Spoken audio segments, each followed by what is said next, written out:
Assalamualaikum warahmatullahi wabarakatuh. Ini hunting lagi, hunting strip niki prenge beda-beda toh. Beda-beda. Oh. Kalau sing lubang 4 itu tong-tong 1000. Pira, Kang? Ketemu mana lagi? Lala.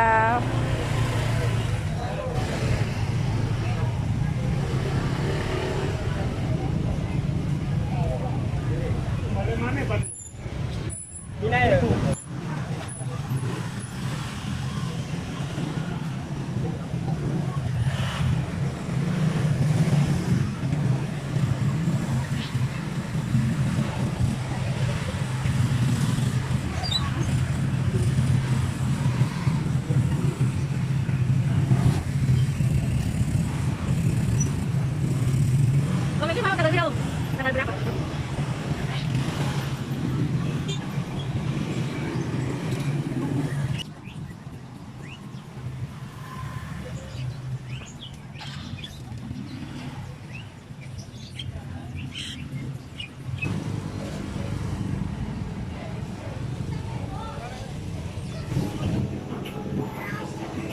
Mie mentari.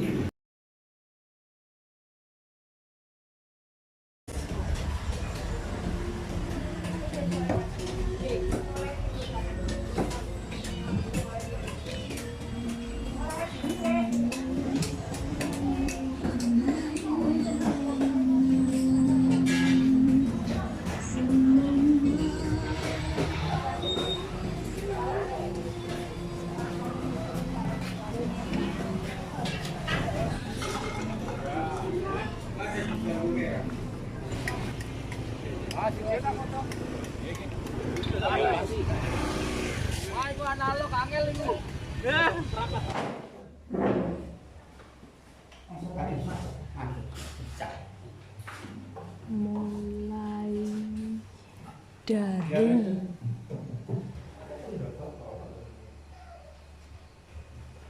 wis tuwek-tuwek do sekolah ki lho. Pak gurune Kelas 8. Nomor 12 itu Perlu lah. wis tuwek ra duwe isin Paket toh. sekolah sekolah. Aku janji kalau sampai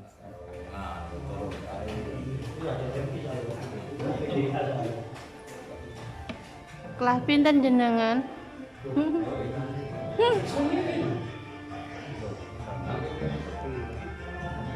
ini mari kita bisa berkumpul di SMP Islam dalam rangka bincang santai katalis yang hari ini alhamdulillah akan sharing pengalaman dari Pak Irsam Sutarto, seorang tim organizer Pak Irsam yang sudah keliling Indonesia.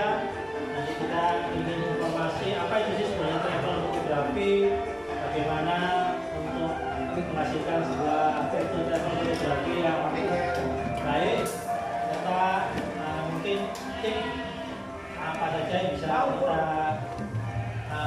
beliau sampaikan kepada kita dan kita bisa ambil manfaat dari sharing pengalaman dari Pak Irsam. Sekali lagi terima kasih pada rekan-rekan semua, sahabat Katalis dan juga teman-teman yang tadi sudah mengikuti kegiatan dari pagi. Acaranya sudah jam street. Supaya maksimal waktunya, nanti kita akan mulai dari sesi pertama, yaitu sharing dari Pak Irsam, nanti dilanjutkan oleh ada dari Pak Tantri tentang insight bagaimana membuat caption. Jadi salah satu foto Pak Irsam kita tampilkan, para peserta akan diminta membuat caption dari apa yang ditangkap dari foto tadi. Nanti ada progres kecil-kecilan yang akan diberikan untuk caption terbaik menurut versi kami. Terima kasih. Monggo Pak Irsam, waktunya kami serahkan. Wah, turun.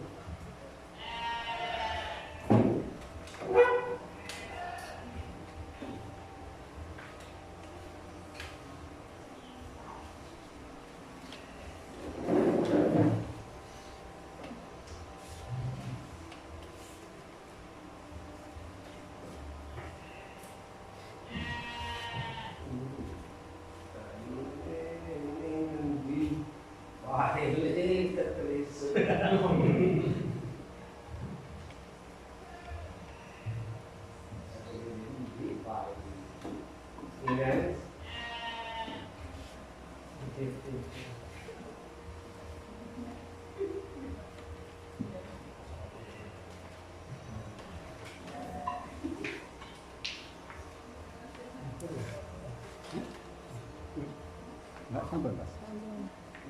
Full view-nya di itu. Nah, itu. Oke. Terima kasih. Assalamualaikum warahmatullahi wabarakatuh.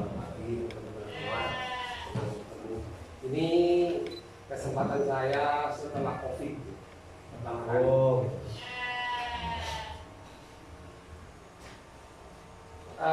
Ketika saya diminta Mas Roni untuk presentasi, dia bilang sing sesuai lah Mas. Rasanya sing sesuai ya, traveling juga. Mungkin teman-teman semua udah tahu saya sebagai trip organizer ya. Jadi saya akan sharing pengalaman saya mulai dari istilahnya mulai dari tidak bisa sampai akhirnya bisa seperti sekarang ini. Ya tidak terlalu muluk-muluk, tapi minimal dari fotografi ini saya alhamdulillah bisa cukup pilih banyak di kawasan Indonesia, mulai dari Papua sampai ke Sumatera, Nepis, Jowo, sisi lain Jajak.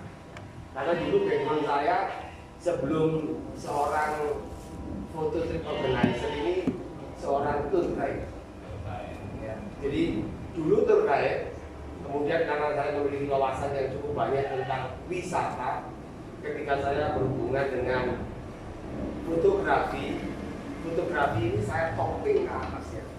Sehingga akhirnya menjadi, saya melihat ada satu potensi di mana bisa membuat satu trip perjalanan, tapi angle-nya fotografi.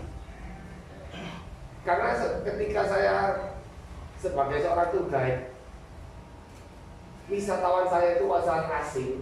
Kalau dalam istilah travel itu namanya inbound. Kalau yang biasanya travel yang biasa domestik itu kita sebutnya domestik. Kalau orang asing datang ke sini kita itu namanya inbound. Kalau orang kita ke luar negeri namanya outbound. Jadi kayak Mas Dodi, tentang Mas Dodi Sambriadi biasanya ke Iceland ke sana, nah itu kategorinya dia adalah outbound. Kalau saya inbound. Keputusan saya dulu kenapa saya lebih banyak handle inbound daripada domestik, itu karena memang background sebelumnya saya sudah banyak berkecimpung dengan inbound activities, ya, banyak orang asing, banyak koneksi-koneksi. Dan kedua, saya melihat kalau saya terjun ke handle yang domestik, saya melihat pemainnya itu semua ya wis mulai dari Rana, Temilo, Tania, Arisan Jaya dan sebagainya. Yang saya tahu, dulu nanti yang lain-lainnya yang saya tidak tahu, pasti banyak. Di sisi lain, saya melihat kok tidak banyak organizer yang fokus ke inbound. Hampir tidak ada. Saya melihat kenapa? Satu, masalah kendala bahasa. Bisa foto tapi tidak bisa bahasa Inggris, namanya gitu. Nah, saya bisa foto, memiliki wawasan dan bisa bahasa Inggris. Akhirnya saya lebih fokus ke sini. Dan saya melihat memang bukan hanya saya cukup established di sini, saya melihat bahwa tidak ada, ya, bisa dicatat ini, tidak ada satu travel agent di Indonesia memiliki divisi khusus tentang foto trip. Tidak ada, meskipun agen sebesar Via Tour, Panorama Tour yang di Jakarta gede-gede, tidak ada. Karena memang apa? Mereka tidak punya SDM, tidak punya SDM. Kebanyakan mereka mesti hire satu fotografer, kemudian juga combine dengan pengetahuan mereka tentang traveling dari ini. Nah akhirnya, tapi tidak ada satu. Padahal potensinya cukup besar. Sekedar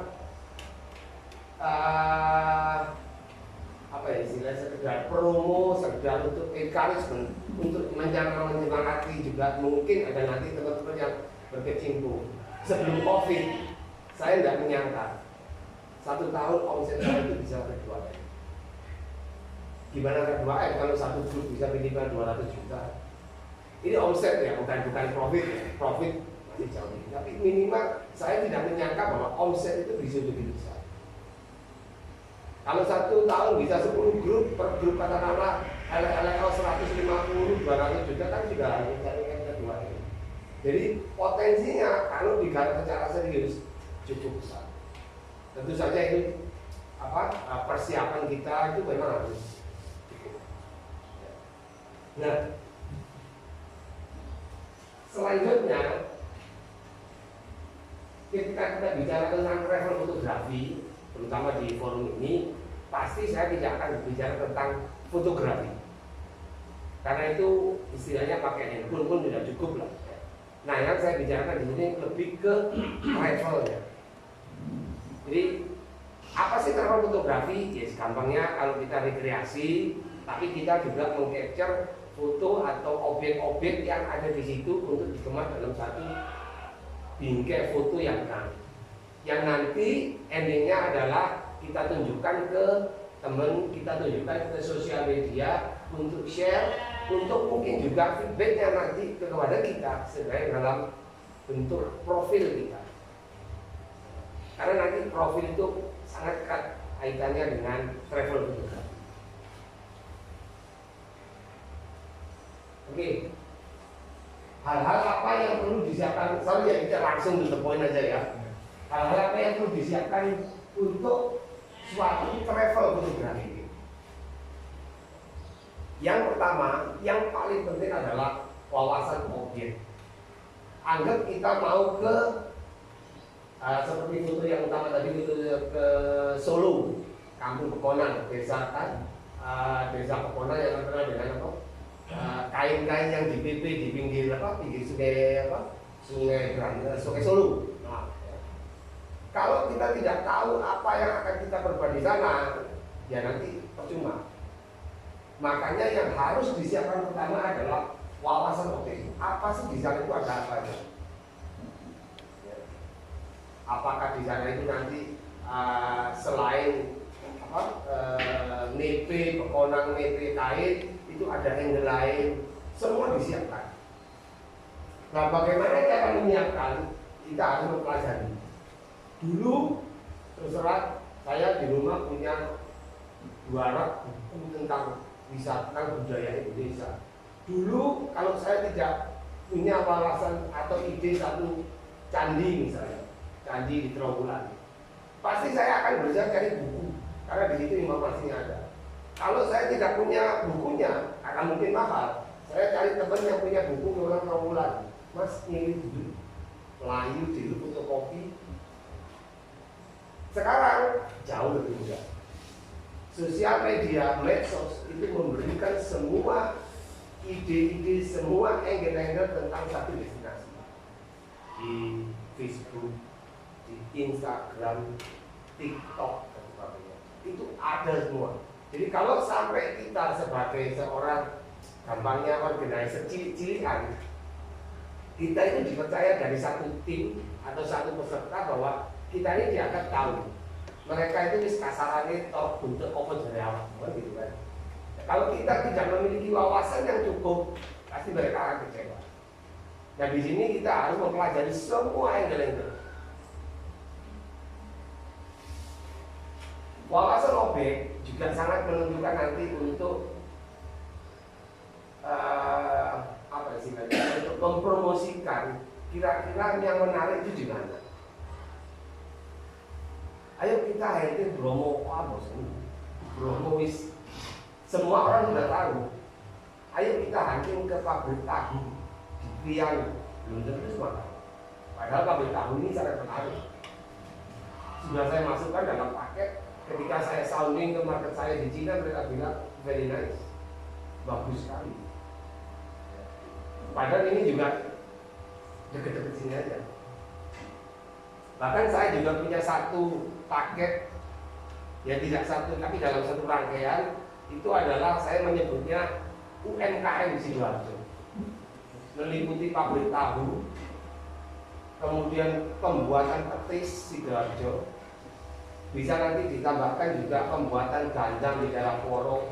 Itu kan bisa dikemas jadi satu paket yang menarik dari sisi ya memang tidak semua orang, tapi minimal dari orang-orang yang suka dengan UMKM,